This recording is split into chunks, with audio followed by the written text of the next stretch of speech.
Hi everyone! Welcome to the very first episode of English with April, that is me, where we are going to discuss a variety of different topics starting from today. Can anyone guess what was that? Who's on my shoulder? Oh, I forgot to introduce our very special friend who's going to help me. This is my friend, Mr. Wombat. Mr. Wombat comes all the way from Australia, but he has promised to help me with my lessons. Mr. Wombat, can you say hello to the children? He says hello to all the monkeys, bunnies, rabbits, and foxes, and of course, all the teachers and parents as well. But you know, Mr. Wombat speaks very softly, so he's probably only going to speak in my ear, but I'll make sure to let you know what he says. He's very shy. So Mr. Wombat is going to wait right here while we start our first topic. So, can anybody guess what we're going to talk about today? I'll give you a hint. It has something to do with what I'm wearing on my dress and on my pants. If you said flowers, you're right. We're going to talk about 5 different flowers, and we're going to practice naming them in English. So let's get started. The very first flower we're going to talk about is a very special flower because it is Miss Hannah's favorite flower. I bet all the rabbits know what that is, but in case we don't, let's have a look. 1, 2, 3. Can you guess what this is? If you said sunflower, you are right. This is Miss Hannah's most favorite flower. And if you have a look at the yellow petals around the sunflower, it kind of looks like a sun. Maybe that's why it's called a sunflower. I don't know. But did you also know that sunflowers can grow so tall, even taller than all of us?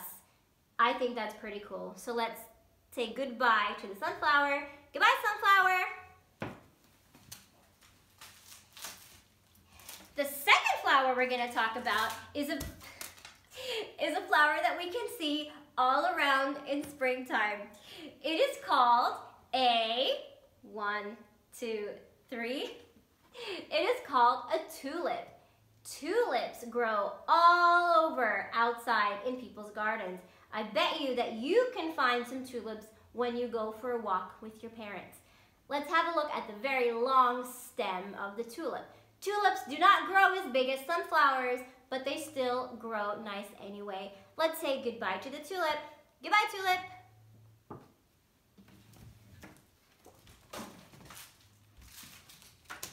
The third flower that we'll talk about is one that I know Annie Haverstatova really likes because she told me last time. So let's have a look.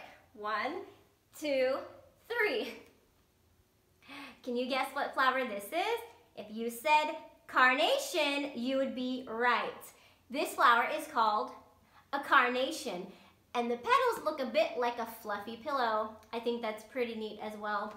So let's say goodbye to the carnation. Goodbye, carnation. This next flower is one that we can see growing everywhere all around fields and meadows.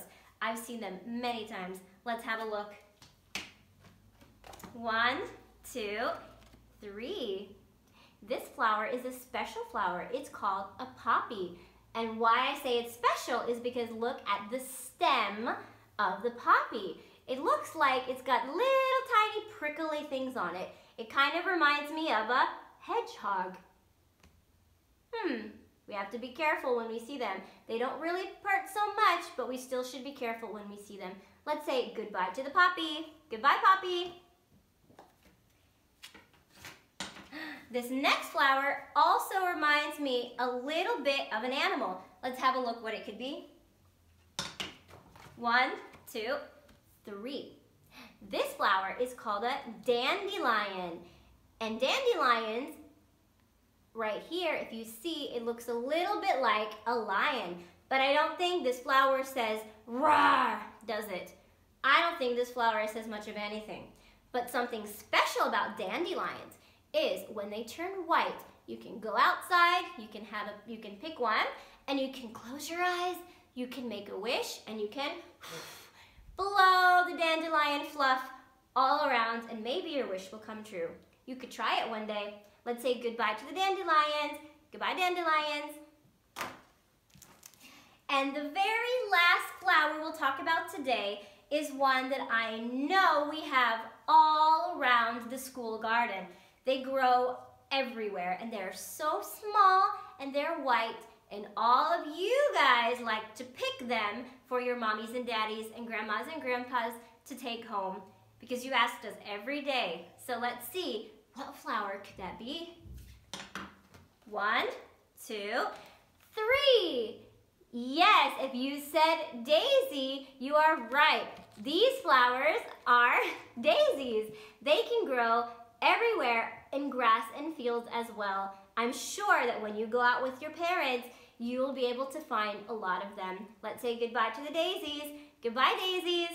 And that was the very last flower of the day. We were very smart. We learned 5 of them. And we also have to thank Mr. Wombat because he was just so excited he couldn't even stay up on the wall. Maybe next time he'll have a proper seat. So, Mr. Wombat, can we say goodbye to the children and their parents? He said, goodbye monkeys, goodbye bunnies, goodbye rabbits, goodbye foxes, goodbye all mommies and daddies, grandmas and grandpas, and goodbye to the teachers as well. See you next time.